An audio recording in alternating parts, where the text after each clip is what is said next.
Americans deserve better. Granite Staters deserve better. And we're here to say there's a better way out. All rural town. Nikki Haley became the first major challenger to former President Donald Trump for the Republican nomination. She told crowds in the Granite State her time as both the former governor of South Carolina and as Trump's ambassador to the UN gives her the experience needed.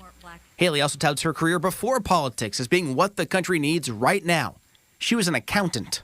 The country is in bad shape. We need to start talking about solutions. If elected, she would become the nation's first female president and the first U.S. president of Indian descent. And no one is calling China out. On the campaign trail, Haley has been highly critical of U.S. foreign policy, pointing to the withdrawal from Afghanistan and the Chinese spy balloon, and saying border policy needs to be strengthened to slow the influx of deadly drugs like fentanyl.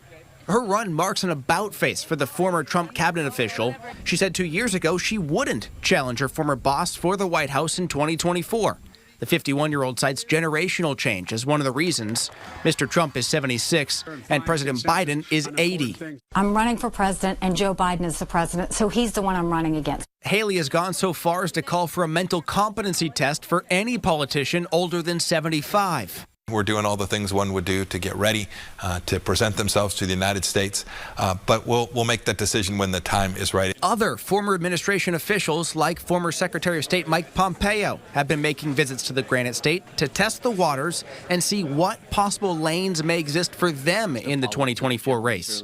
The West Point grad leaning hard on his foreign policy credentials during speeches, calling for a more hard-nosed approach on the U.S.-Mexico border and with relations between the U.S. and adversaries like Russia and China. How do you prevent Xi Jinping from moving these drugs into our America to undermine and put our nation in decline? Pompeo has pointed to his experience from the State Department to the CIA, where he was the director for a year under former President Trump. He also spent time on Capitol Hill, representing Kansas in the House.